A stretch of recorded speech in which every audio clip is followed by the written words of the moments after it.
সবার রিয়াকশন দেখে তো বুঝতেই পারছেন চাটা অনেক মজার ছিল। তো আজকে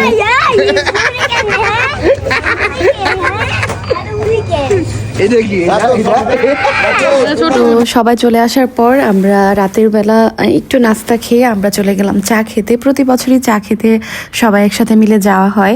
তো এবারও ভাবলাম এদিকে একটু হাঁটতে হাঁটতে যাই, চা খেয়ে আসি, আর রাতে এসে আবার খাবারও খাওয়া হবে। তো চাটা খাওয়ার পর মানে সবার রিয়াকশন খুবই খারাপ ছিল, কারণ চাটা মোটেও মজা ছিল না। আমাদের চাটা একদম বাজে ছিল। তো রাতুল আবার গুঁড়া দুধ এগুলা দিয়ে নিয়েছে, ওটা আবার অনেক মজার ছিল। তো এটাই বলতেছিলাম যে আমাদেরটা খাওয়ার পর মামি, বড় মামি তো খেয়ে বলতেছে একটু মজার না। উনি রং চা নিয়েছিল, রং চাটাও অনেক একদম তিতা ছিল আর একটু মজাও ছিল না। তো তফা দেখেন এই চা খেয়ে অনেক খুশি হয়ে গিয়েছে, আর সবাই যেহেতু গিয়েছে অনেক বেশি এনজয় করতেছিলাম আমরা। গতবার আমরা একটু সামনের দোকানে টং দোকানের চা খেয়েছিলাম, ওইটা এত পরিমাণ মজা ছিল।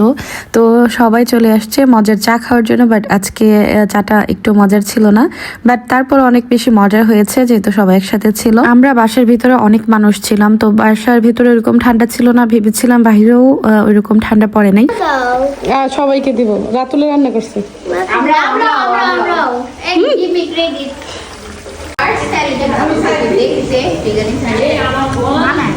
জায়গায় জায়গায় হ্যাঁ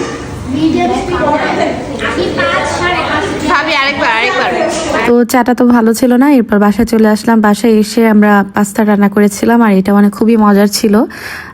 তো সবাই খাচ্ছে এখন, যে যেখানে বসে পারছে সবাই খাচ্ছে। আর এই দেখেন খাওয়ার পর সবাই লক্ষ্মী মেয়ের মতো ধুয়ে রাখতেছে, যেহেতু বাসায় মানে একটু পরে পরে খাবার খাওয়া হচ্ছিল আর অনেক বেশি থালা বাসন জমে যাচ্ছে, আর শীতের মধ্যে তো একজনের ধোয়া পসিবল না, তো একটু একটু করে হেল্প করতেছিল। আর এখানে চিকেন ফ্রাই বসায় দিয়েছিল, এখানে প্রায় 4টা মুরগির চিকেন ফ্রাই ছিল, যেহেতু অনেক মানুষ আমরা একসাথে খাবো এই কারণে। সবাই আসলে এমনিতে অনেক বেশি মজা হয় আর অনেক বেশি দুষ্টামি করি আমরা আলহামদুলিল্লাহ।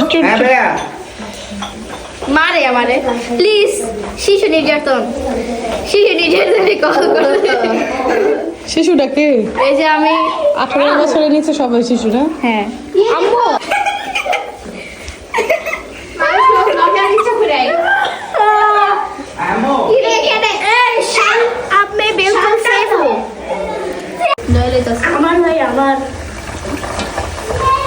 Guys, that leg piece is mine. Leg piece আমার. Chicken leg piece. আমরা নাচ না তুলতে রাতুল উইংস লাগবে রাতুল KFC এর জায়গায় RFC master RFC chicken fry RFC chicken fry না রাতুল RFC ফ্রাইড চিকেন। হ্যাঁ নো মোর বলো প্লিজ সে গাইস। এই যে নতুন বাড়ির বউ, মোল্লা বাড়ির বউ এটা। হ্যাঁ কার বউ? এই যে গাইস বলো। এই গাইস কালকে ভার্সিটির পরীক্ষার সময় একটা মাইয়া বেশ বাহাদুর হয়ে গেছে, আমার মতো মায়ের পিছনে অনেক কুলাই ঘুরে। মায়েরটা জাস্ট এমনি করছে, এই বন্ধু এদিকে আসো তো, ঘুরো ঘুরো ঘুরো বন্ধু, তোমার কোন দিক দিয়ে মায়া মায়া লাগে, তারপর আমার লোক কথাই কয় নাই। আজকে আপনাদের সাথে আমাদের রিয়েল যেই ভয়েসটা ওইটা শেয়ার করলাম। সবাই অনেক বেশি মজা করার এইদিকে দেখেন, মানে সব তো বাচ্চা পার্টিদের সাথে তফাও অনেক বেশি এনজয় করে, এখানে ডান্স করতেছিল। এখানে মিউজিক দেওয়া ছিল, কপিরাইট ইস্যুর জন্য এখানে মিউজিক অ্যাড করতে পারি নাই, বাট মাশাআল্লাহ খুবই সুন্দর করে নাচছিল। আর আমাদের বাসা একদম এলোমেলো ছিল, কারণ অনেক মানুষ ছিল আর সবাই সবার মতো দুষ্টামি ফাজলামি করতেছিল, এই কারণে কোনো কিছু গুছানো ছিল না।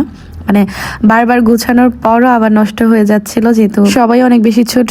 তো এখানে ডান্স চলতেছিল আর ওখানে চিকেন ফ্রাই। এরপর আমরা সবাই রাতের বেলা চিকেন ফ্রাই খাবো। আর ওদিন জানি না কি হয়েছিল, মানে আমার একটার পর একটা কেকের অর্ডার ছিল আলহামদুলিল্লাহ।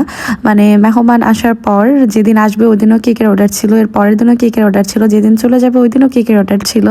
মানে অনেক বেশি কষ্ট হচ্ছিল। দেখেন রাতুল একদম ধুয়ে রেখে দিয়েছিল, আসলে অনেক বেশি লক্ষ্মী একটা ছেলে, সব কিছুতে হেল্প করে আমাদের। আল্লাহ হাফেজ।